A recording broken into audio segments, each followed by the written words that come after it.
Hello friends, स्वागत है हमारे यूट्यूब चैनल वाचन पास।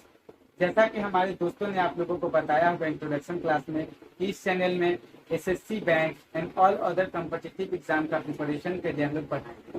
तो एसएससी के जीके पार्ट में मैं आपको हिस्ट्री एंड पॉलिटी पढ़ाऊंगा। बिना टाइम वेस्ट किए हुए मैं आपको हिस्ट्री शुरुआत करूंगा। जैसा कि हम लोग जानते हैं कि हम लोग भारत के इतिहास को 3 भागों में बांटते हैं: ancient history, medieval history and modern history. Modern history यानी इंडियन नेशनल हिस्ट्री। चलिए मैं पहले लिख ले रहा हूँ।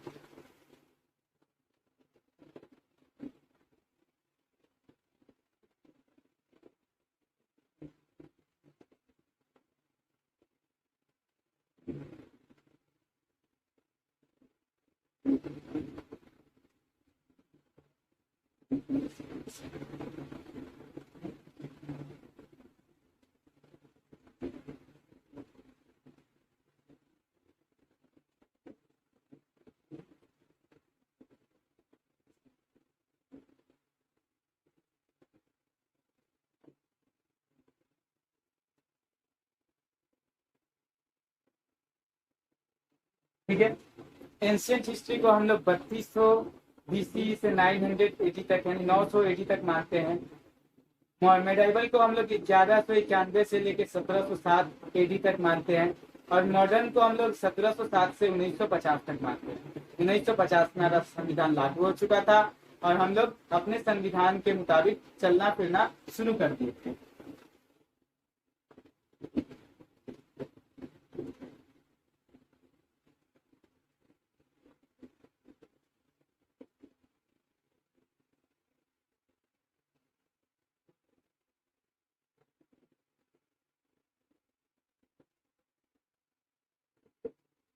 ठीक है दोस्तों, तब तक आपको पता चला होगा। अब मुझे हम लोग को कैसे पता चलेगा कि प्राचीन इतिहास के भारत में हमें जानकारी कैसे और किस चीज से प्राप्त हुई? तो चलिए मैं आपको प्राचीन भारत के इतिहास के सोर्स के बारे में बता रहा हूँ।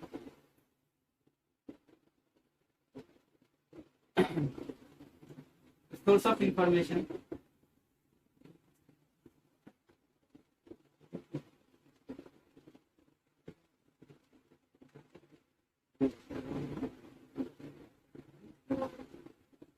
तो इसे हम लोग 2 भागों में बांटते हैं।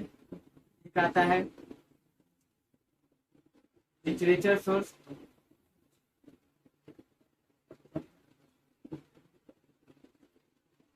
दूसरा आता है आर्कियोलॉजिकल सोर्स।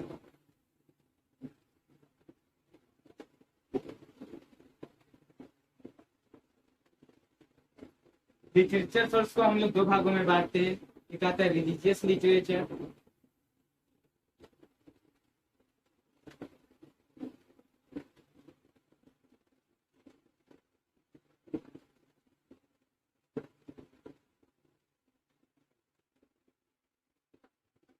और दूसरा आता है सेकुलर लिटरेचर।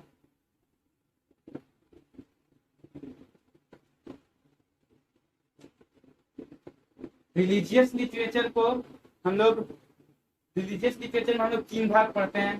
पहला होता है, चलिए मैं पहले रिलीजियस लिटरेचर के बारे में बता रहा हूँ, तो रिलीजियस लिटरेचर ही रख रहा हूँ। रिलीजियस लिटरेचर में हम लोग 3 भाग होते हैं। एक होता है ब्राह्मण लिटरेचर, ब्राह्मण। दूसरा होता है बुद्धिज्म लिटरेचर और तीसरा होता है जैनिज्म लिटरेचर।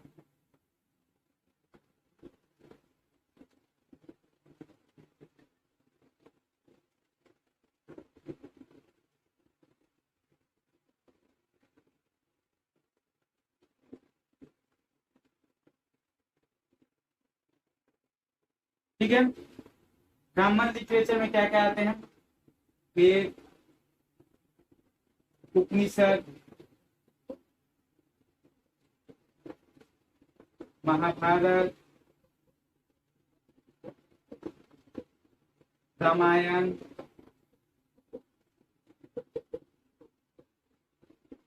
और पुराण। बुद्धिज्म लिटरेचर में क्या क्या आते हैं? त्रिपिटक,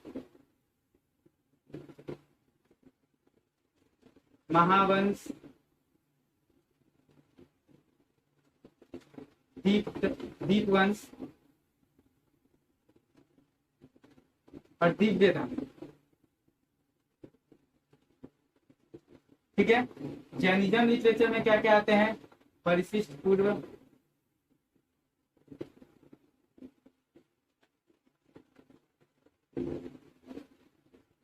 कल्पसूत्रा,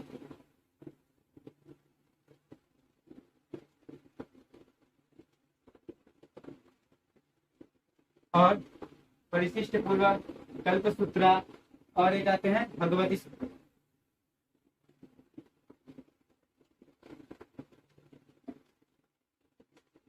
ठीक है। तो मैं आपको रिलीजियस लिटरेचर के बारे में बता दिया तीनों। अब मैं आपको सेकुलर लिटरेचर के बारे में बताऊंगा।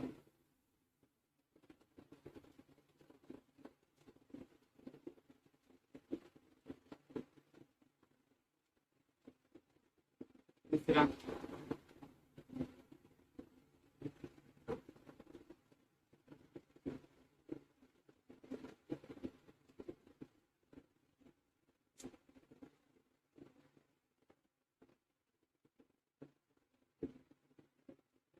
सेकुलर लिटरेचर में क्या क्या आते हैं? पहला बाण भट्ट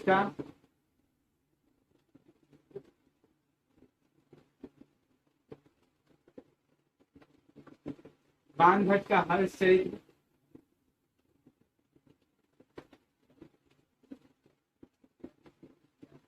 दूसरा पतंजलि का महाकाव्य,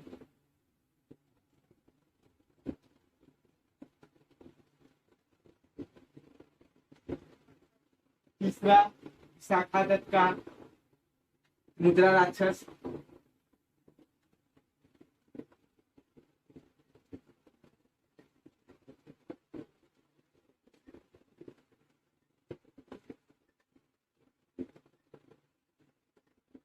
और चौथा कौटिल्य का अर्थशास्त्र।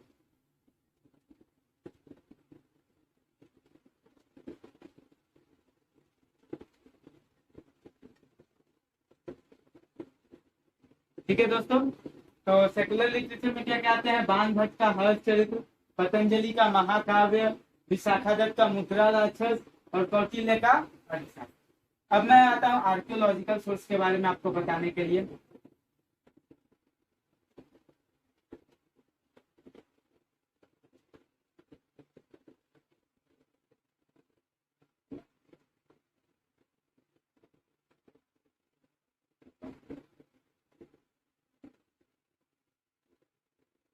यानी पुरातात्विक स्रोत। तो पहला आता है अभिलेख,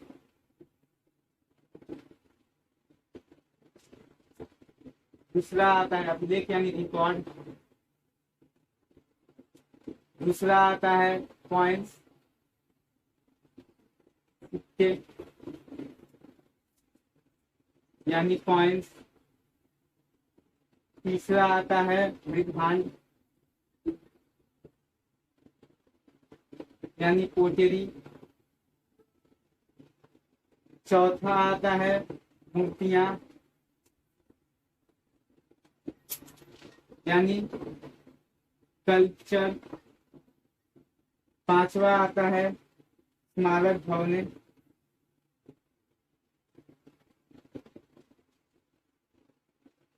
यानी मेमोरियल बिल्डिंग।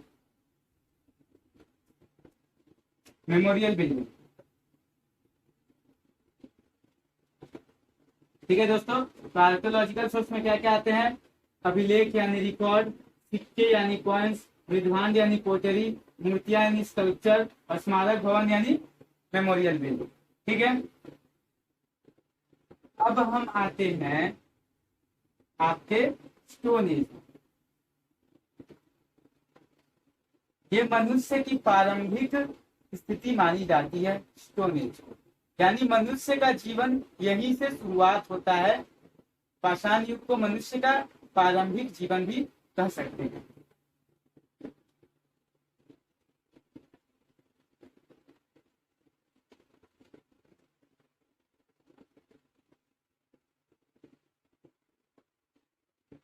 ये क्या मनुष्य के प्रारंभिक जीवन के बारे में स्टोन एज शुरू होता है, यानी मनुष्य कैसे शुरू हुआ था, इसके बाद फिर कैसे। इसके पहले मैं आपको और कुछ बता दूं, स्टोन एज के पहले मैं और कुछ आपको बता दूं।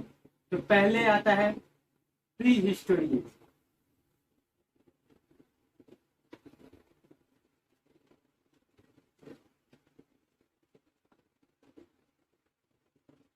प्री हिस्टोरी एज यानी इस काल में कोई लिपि नहीं थी और आज तक इसकी कोई जानकारी पता नहीं चली है। बस इसकी जानकारी खुदाई के समय उनकी बर्तनें, मूर्तियां ये सब पाई गई है पत्थरों की, तो इसे प्री हिस्टोरिक एज के नाम से जाना जाता है। दूसरा आता है प्रोटो हिस्टोरिक एज।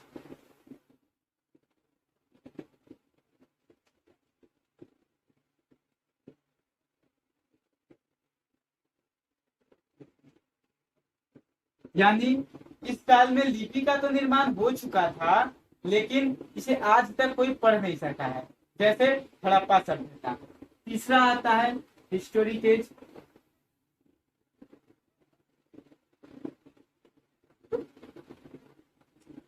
इस समय लिपि का निर्माण पूर्ण रूप से हो चुका था और हम लोग अपने लिपि पे चल रहे थे, जैसे बुद्धिज्म एंड महाजनपद यानी 600 BC।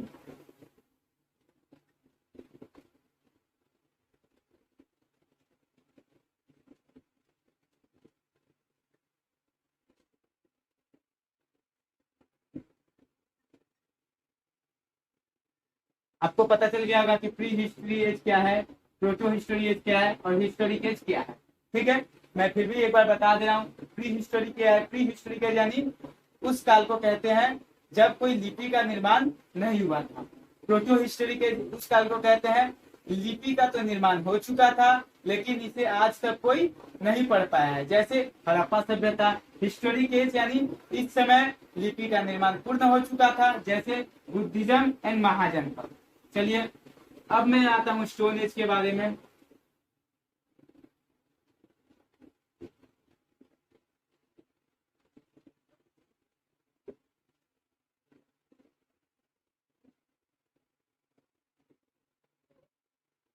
मनुष्य के प्रारंभिक जीवन के काल को स्टोन एज कहते हैं, यानी मनुष्य का प्रारंभिक जीवन स्टोन एज से ही शुरुआत हुआ था।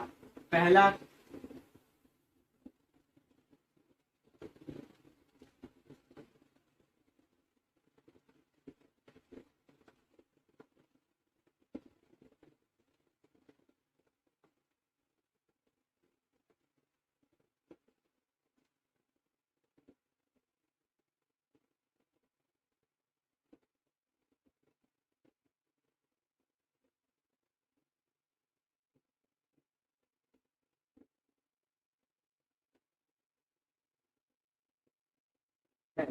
मनुष्य के प्रारंभिक जीवन काल यहीं से शुरुआत होता है। ठीक है, स्टोन एज को हम लोग 3 भागों में बांटते हैं। पहला palaeolithic as,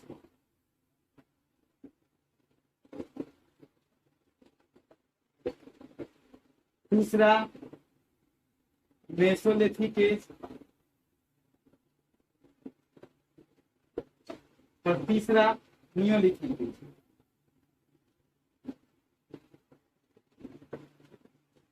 palaeolithic age, mesolithic age और नियोलिथिक एज।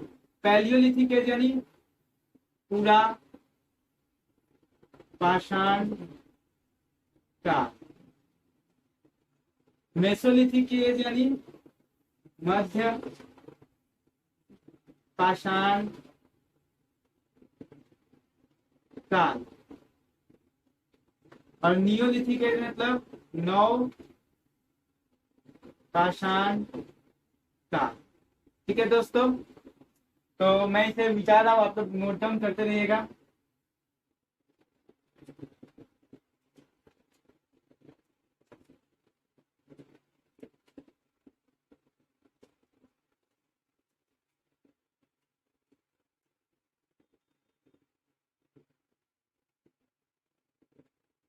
चलिए, तो मैं आपको पैलियोलिथिक एज के बारे में बता दे रहा हूँ पहले।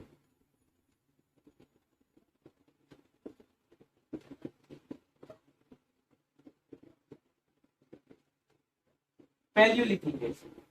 पैलियोलिथिक एज में मनुष्य आदि मानव जैसा जीवन व्यतीत करते थे, लेकिन यहाँ मनुष्य हथियार बनाना जान चुके थे, लेकिन इन्हें कृषि का ज्ञात नहीं था। ये उपभोक्ता थे, उत्पादक नहीं थे। जंगल में घूर घूर के अपना जीवन व्यतीत करते थे, शिकार करते थे। उससे ज्यादा इन्हें और कुछ चीज की जानकारी प्राप्त नहीं थी। पैलियोलिथिक एज को हम लोग 3 भागों में बांटते हैं। पहला लोअर पैलियोलिथिक एज,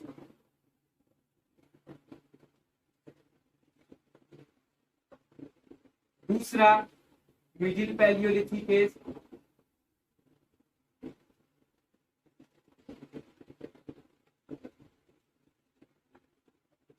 तीसरा अपर पैलियोलिथिक एज।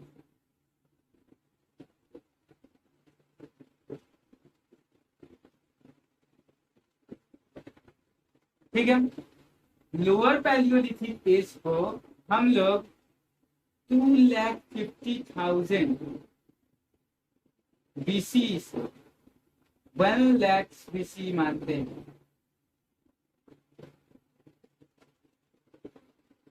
मिडिल पैलियोलिथिक को 1 लाख BC टू 40,000 BC तक मानते हैं, और अपर पैलियोलिथिक एज को हम लोग 40,000 BC टू 10,000 BC तक मानते हैं। ठीक है दोस्तों, आप लोग इसे नोट डाउन के लिख लीजिए, मैं इसे मिटा रहा हूं।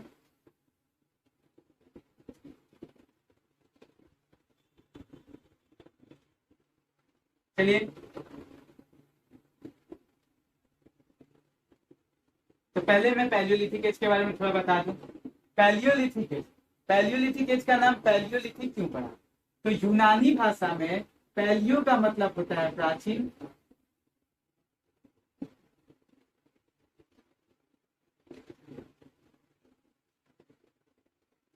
पैलियो का मतलब होता है प्राचीन, और लेथिक्स का मतलब होता है पाषाण। ठीक है, तो यूनानी भाषा में क्या पैलियो का मतलब क्या होता है? प्राचीन, और लेथिक्स का मतलब होता है पाषाण। इसलिए इसे पैलियोलिथिक एज के नाम से जाना जाता है। ठीक है, तो मैं आपको अब लोअर पैलियोलिथिक एज के बारे में बताऊंगा।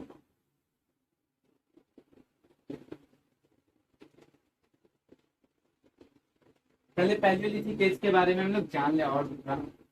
तो इस समय क्या था कि मनुष्य हथियार बनाना तो सीख लिए थे, लेकिन हथियार में ज्यादा धार नहीं होते थे, और ये लोग शिकार में रहते थे। इन्हें अग्नि का ज्ञात नहीं था, ये लोग कृषि नहीं करते थे, और ये उपभोक्ता थे, उत्पादक नहीं थे। ठीक है, इनके इंपॉर्टेंट प्लेस क्या है, पहले इनके इंपॉर्टेंट औजार क्या थे, उस समय वो लोग कौन कौन से हथियार यूज करते थे, इसके बारे में जानते थे। तो लोअर पैलियोलिथिक में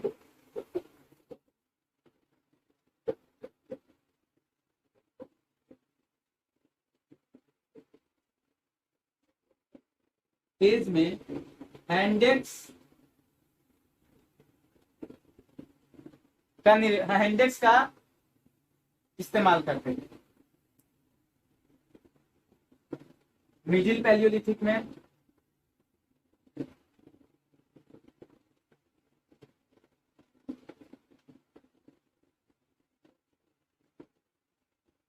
मिडिल पैलियोलिथिक एज में हैंडेक्स तो था ही,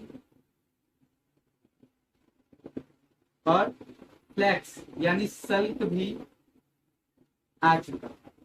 तो अब इसका डिफरेंस क्या है कि लोअर पैलियोलिथिक एज में हथियार ज्यादा धार नहीं होते थे, लेकिन मिडिल पैलियोलिथिक केस में हथियार थोड़े धार और पतले होने शुरू हो गए थे, जिससे मतलब शिकार करने में आसानी होता था। अपर पैलियोलिथिक एज में कौन कौन से इंस्ट्रूमेंट यानी औजार चलते थे?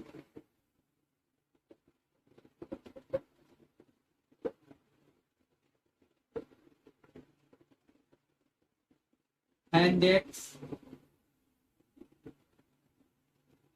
फ्लैक्स और ब्लेड। ठीक है दोस्तों, तो अपर पैलियोलिथिक एज में भी सेम चीज है। ये क्या है कि हथियार आस्ते आस्ते और विकसित होते गए, तो जिससे इन्हें मतलब शिकार करने में आसानी होती थी। ठीक है दोस्तों, मैं इसे मिटा रहा हूँ। उसके बाद इनके इंपॉर्टेंट प्लेस बता दूंगा आपको कि पैलियोलिथिक एज के इंपॉर्टेंट प्लेस क्या क्या थे।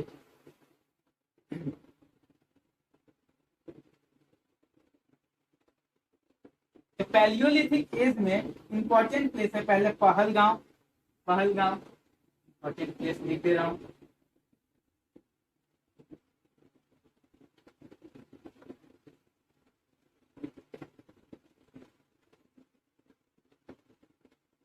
पहलगाम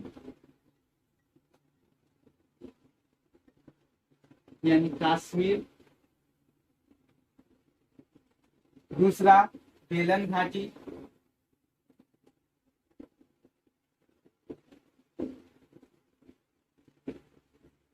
यानी इलाहाबाद।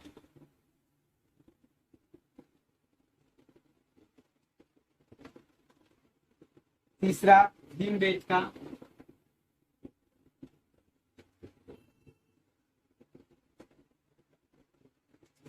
यानी मध्य प्रदेश।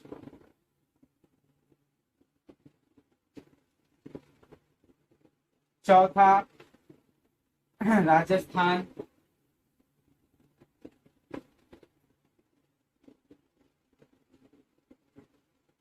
पांचवा निवेशा।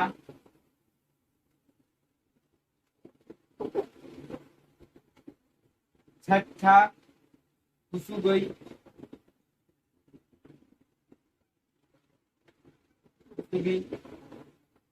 सातवां कर्नाटक।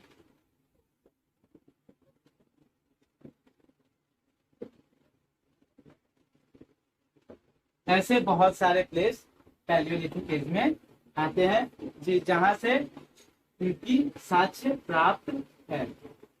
चलिए अब मैं आपको मेसोलिथिक एज के बारे में बता रहा हूं।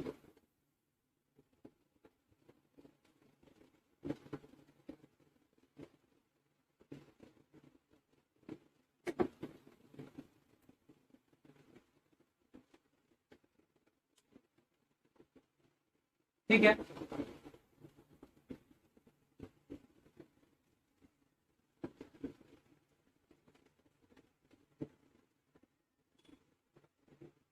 मेसोलिथिक एज यानी मध्य पाषाण काल।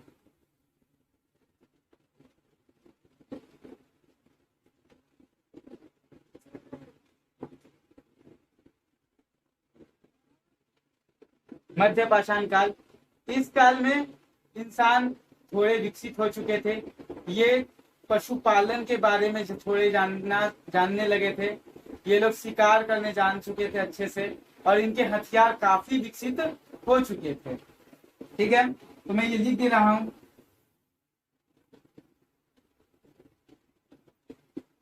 इस काल के हथियार काफी छोटे छोटे और नुकीले होते। ठीक है दोस्तों, पहले हथियार सिर्फ पत्थरों से बनता था, लेकिन इस काल में हथियार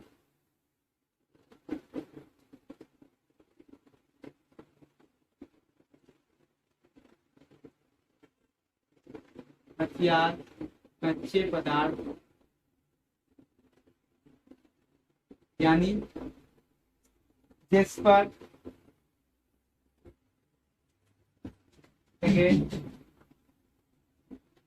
शर्ट से होने लगा था। दूसरा इंपॉर्टेंट क्वेश्चन सही है। ठीक है, ये उसके बाद इस काल के हथियार कहाँ बनते थे, ये भी मैं आपको बता दे रहा हूं। इस काल में हथियार राजस्थान, मालवा, गुजरात,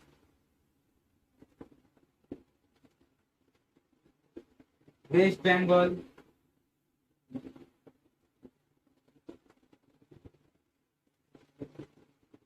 उड़ीसा और आंध्र प्रदेश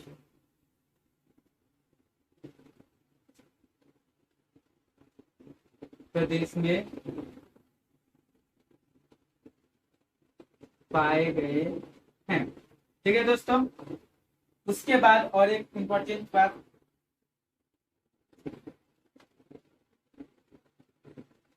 कि इस समय मनुष्य पशुओं में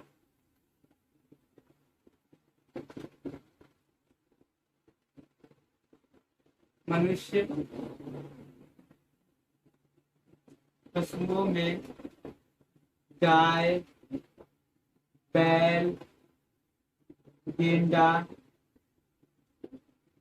घोड़ा का भी शिकार करना शुरू कर दिए थे। ठीक है दोस्तों, तो इस समय मनुष्य पशुओं में गाय, बैल, गेंडा, घोड़ा का भी शिकार करना शुरू कर दिए थे। और एक इंपॉर्टेंट बात कि इस काल के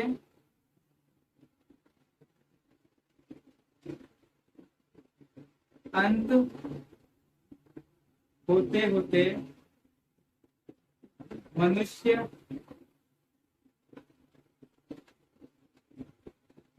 पशुपालन भी जान गए थे। ठीक है, उसके बाद इसका इंपॉर्टेंट प्लेस आपको बता दें, मध्य पाषाण काल के इंपॉर्टेंट प्लेस क्या क्या थे। मध्य पाषाण काल के इंपॉर्टेंट प्लेस आता है, पहला राजस्थान में बगवाल, दूसरा गुजरात में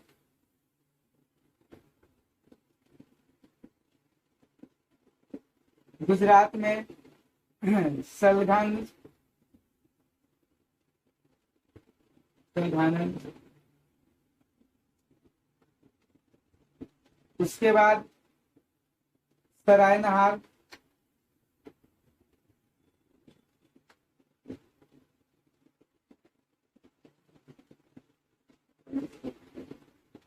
उसके बाद यूपी में महागाड़ा,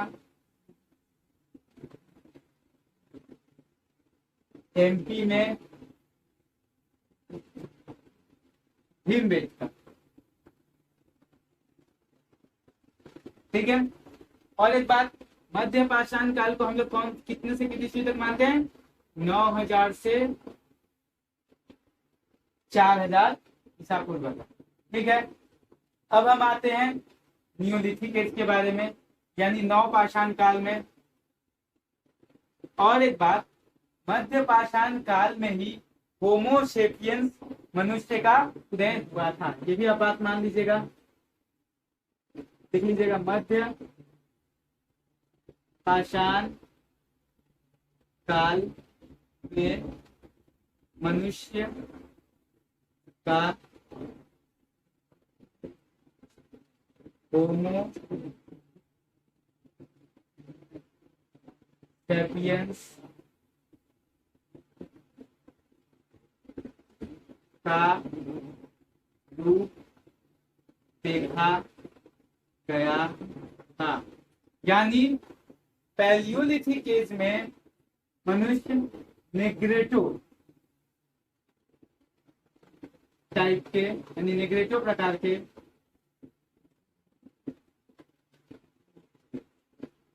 ठीक है, यानी ये कौन सा एज में रहता है, पैलियोलिथिक एज में।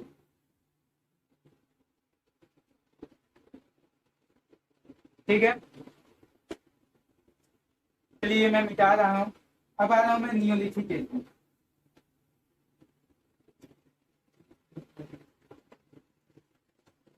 यानी नवपाषाण काल।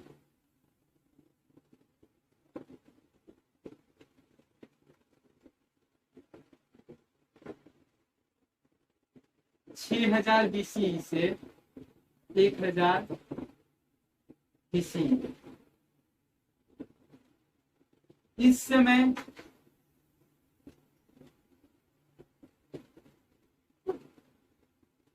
मनुष्य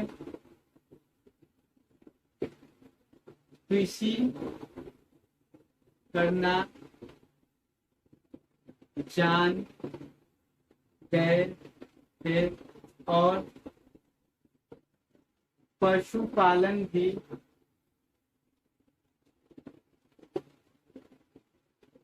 अच्छे से आ गया था। यानी नियोलिथिक एज में मनुष्य कृषि करना जान गए थे और उन्हें पशुपालन भी अच्छे तरह से आ गया था। ठीक है, और क्या, इस समय के हथियार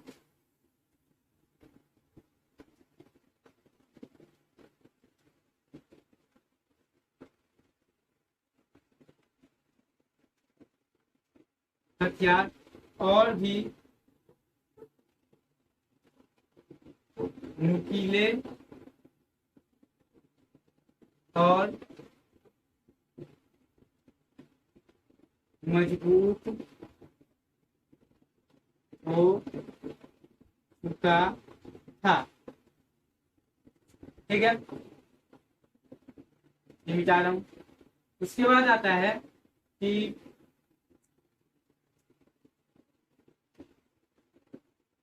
नियोलिथिक एज, पहले में मैं आपको मेसोलिथिक एज में एक बात और बताना भूल गया था। इस समय मेसोलिथिक एज में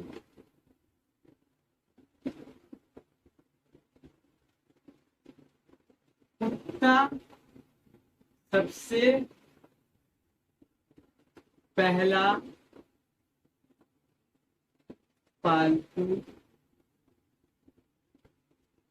पशु के रूप में देखा गया। ठीक है दोस्तों, मेसोलिथिक एज में और एक बात मैंने बोलना भूल गया था कि कुत्ता सबसे पहला पालतू पशु के रूप में देखा गया।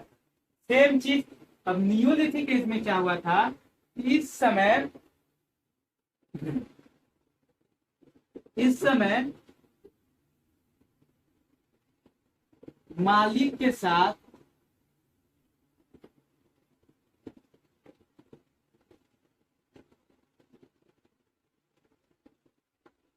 कुत्तों को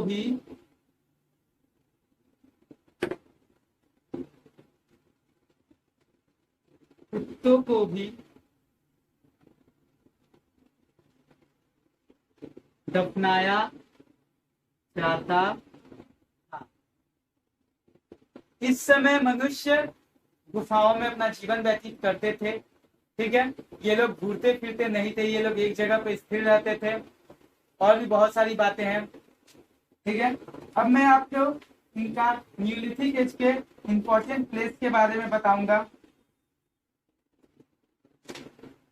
तो इंपॉर्टेंट प्लेस है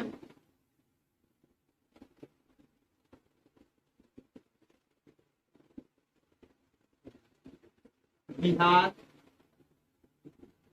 बिहार में सिंहभूम,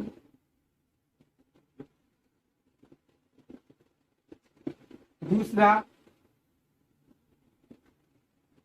बाघोल,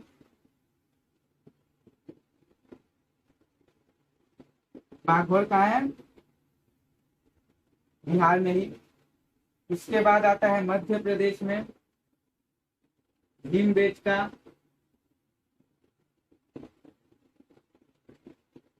भीमबेटका, गुजरात,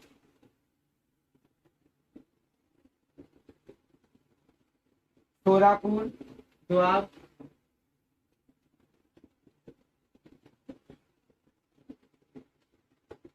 कर्नाटक,